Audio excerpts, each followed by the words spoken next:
Hello, Rams. Welcome back to another episode of Ram Report. I'm your host, James Wolfe.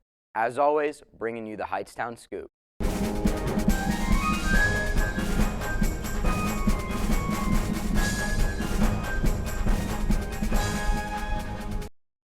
Boys basketball is back in Hightstown, and even though the first two games were postponed due to COVID, the team has high expectations. Here's Matt Salter previewing the team. Hightstown boys basketball is back for a long-awaited season, and players and coaches couldn't be more ready. We're excited about this upcoming season for one reason only, and that's because there are no restrictions. We're excited to play a normal game, normal schedule. We're really excited for the season. We got a sense of normalcy back with fans in the building, and we're excited to play.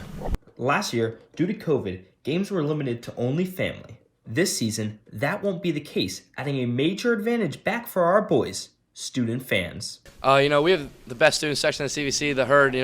They come and bring it every game. We're excited to have them with us. I think the energy that our fans bring really gives us an extra edge on teams, especially at our home games. Our fans really pack the stands. With the fans back in the building, there are many great home games this season, but Coach DeLeo has his eyes set on a certain matchup. Definitely looking forward to the Iron Mikes of Trenton Catholic coming to our place to get a little bit of revenge on our MCT semifinal game 2 years ago. Hightstown finished last year's season 7-6 and will look to improve upon their record and play this season. Looking to be much more sound defensively in the half court. Want to make sure that we're understanding that the best teams defend as a unit. The boys also have been practicing since Thanksgiving, working on their game, and are ready to demonstrate their skills on the court. Our team likes to play fast. We like to shoot the ball a lot, and that's what we do best. I think our team has a lot of shooters, and we're really, really excited to show that off. Games this season will certainly be electric this year, and fans and students should be pumped up for it. Fans and students should be excited for the season because we're looking to have a really successful year and win a lot of games. We're looking forward to making a deep run, state playoffs, even win a CVC title, and that's what everyone should be supporting. I think fans and students should be excited for this season because we took a season off, basically. So I think they should be really excited to finally be able to get in the gym and watch our teams play. Hightstown Hoops should be in for a great season, and HHS students won't want to miss it. I'm Matthew Salter with the Ram Report. Back to you. Thank you, Matt. Hopefully our boys can have a successful season. A few weeks ago, our HHS cheerleading team competed for a chance to cheer at nationals at Disney. Here's Tori Rios with more on the story. It's been an exciting month for the cheer team. They took first place in their regional competition on December 4th. They took first place in both divisions, game day and traditional. Now they're on the road headed to nationals that are held in Florida in February. They only had a few weeks to get everything together since tryouts were in October and their first competition was in early November. Considering how stressful this was for the cheerleaders, they went out with a bang. We went ahead and asked two of the seniors on the varsity cheer team and asked how this experience been so far. Amanda LaRosa said, "So far this year has been nothing but amazing. Our team's dynamic is one of the best Hightstown cheers ever had, and I think that's helped us so much. Being able to hold the title for CVC Grand Champs and regional champions for both our varsity teams is something we're all extremely proud of. We are working so hard for nationals, and I can't wait for the team to give it all we got on the competition mat." And here's what Gabby Brown had to say. "Our team this year is better than ever. We're all a family, and going to practice after school every day is what keeps me going. The dedication and work that each and every girl puts on the mat is inspiring and truly pays off. Earning us a title for CVC Grand Champs and a bid to Florida. Not every practice is perfect, yet what I love most about the team is our ability to push regardless of how frustrated it may be. This team holds a special place in my heart, and I can't wait for us to give it our all in Disney." Thank you, Tori. We wish our girls good luck as they head to Disney. We now head back to the halls of HHS to see what students' favorite holiday movies are. Oma? Today on Ram on the Street, I've decided to go around Hightstown High School and ask my fellow Rams about their favorite classic holiday movies. Here's what they think. Elf, because it's really funny and it's a classic. You ready? Let's go. My favorite Christmas movie is Polar Express. It's a classic. Polar Express. I would have to say Polar Express. The train and then Santa Claus at the end, it's perfect. Ooh, we got it! Hey, we got it! It would have to be Christmas Vacation because it's just so hilarious. I have to go with Christmas Vacation. Dude, I love Christmas Vacation. Later, dudes. Let her rip, Hank Penn. Oh, Those were some good recommendations. My personal favorite is the first Home Alone movie, but I'll definitely be sure to try some of those out. Thanks, Oma. Personally, my favorite is Christmas Vacation. In this episode, instead of students with small businesses, we are looking at a past student who has a business that is very popular with our students here at HHS. We were fortunate enough to get a look into White Albino with Harrison Fiore and get a behind-the-scenes look of what goes on. Here's Danny Alexandre with the story. Students with Small Businesses covers the entrepreneurial spirit of Hightstown High School, past and present. Past student Harrison Fiore started White Albino here in Hightstown High School by himself. Today, White Albino seems to be synonymous with the Hightstown fashion scene itself. But what is White Albino? We got into Harrison's studio and saw firsthand what White Albino is. Hold on, is that Racky?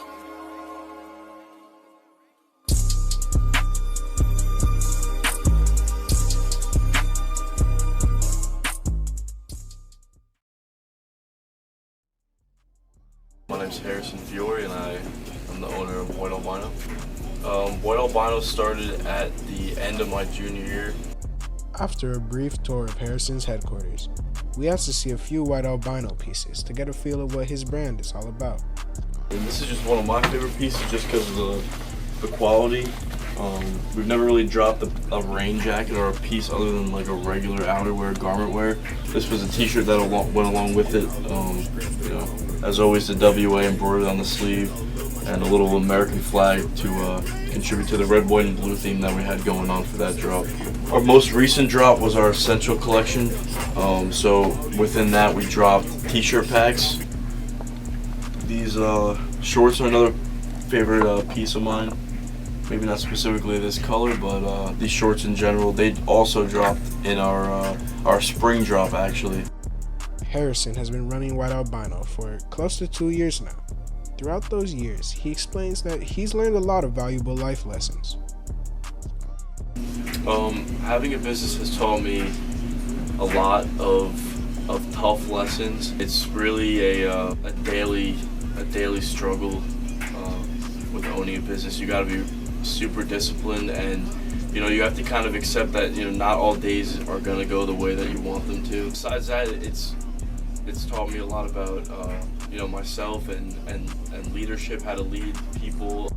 After all this talk of clothing and businesses, success seems easy. But what does it really take to run a small business? Harrison explained to us. I think most importantly is just learning from your failures. Honestly, not considering anything a failure, if I'm being honest. It's honestly being able to look at every situation you're put in, whether it's good or bad, and being able to take something from it and using the lessons you've learned to apply into the future. Speaking of the future, we asked Harrison which direction he sees White Albino going in the next few years. We do have a couple different, I guess you could say, branches coming out. We're going to be introducing a White Albino skateboarding team and side of things starting at the beginning of 2022, which is going to be pretty big for us. It's going to open up a whole new side and a whole niche into our company. And then, content is a big thing that we're going to start getting into. Before we focus a lot on the clothing side of things and, didn't really show behind the scenes or what we were kind of about as a company, as a community and a culture. And that's what we kind of want to start bringing. This has been Danny Alexandre from White Albino HQ. Back to you at the studio, James. Thanks, Danny. It was awesome getting to see inside the HQ and get some more information about White Albino. Christmas is quickly approaching, and many of the hottest gifts are already off the market. Here's Josh Bosch with some more of this year's top-selling gifts.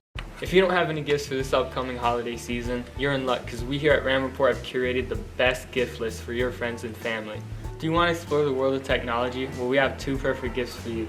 The first is a record player for that person in your family that wants to explore music in a way that isn't common for most people today.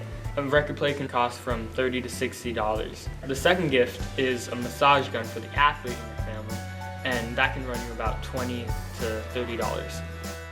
Clothes are also in high demand this holiday season. Sweatpants are the perfect gift. Sweatpants can be easily worn and are a very popular choice amongst teenagers today. They're also relatively inexpensive, costing $10 to $20. Now, who doesn't love a good pair of sneakers? Shoes from brands like Nike, Adidas, and Converse are widely adored by teenagers today. These shoes will run you from $55 all the way up to $120. Many teenagers today consider gaming to be one of their favorite hobbies. Gaming peripherals are one of the most important aspects of it. Things such as mice, keyboards, headphones, and controllers. So why not buy them as a gift? For about $30, you can buy the Razer Viper Mini, which is a great mouse for the price. And don't forget about new game releases such as COD Vanguard, which will run you about $60. If you're really running low on time, we have some gifts for you. Audible Premium Plus is an ebook and podcast service. This service is provided 3 months free of charge and costs $5.95 a month after. Another gift you can get if you don't have time are Goldbelly gift cards. You can place online food orders from several restaurants around the country with these cards. You can even choose what chef you want to cook your food at several restaurants. Well, it looks like I'll be buying a lot this holiday season. Back to you, Jimmy. Thank you, Josh. Hopefully HHS students were able to get their hands on these gifts before they sold out. And finally, one of the most anticipated movies of 2021, Spider-Man: No Way Home, came out this past Friday. We sent Jesse and Robert to give it a review. Just as a warning, there will be some major spoilers in this segment. Hi, I'm Jesse. And I'm Robert. And welcome to December's edition of the Ram Review. Today we're taking a look at the latest installment in the Marvel Cinematic Universe, Spider-Man: No Way Home. A small warning for those of you who haven't seen the movie yet, there will be some major spoilers for the plot in today's review. After a little over a year in production, Spider-Man: No Way Home crushed box office expectations, generating an impressive $587 million in the opening weekend. The audience review of No Way Home lists the movie at a 99% approval rating. That is the highest approval rating compared to all other Marvel films to this date. With a movie this great, let's get right into the review.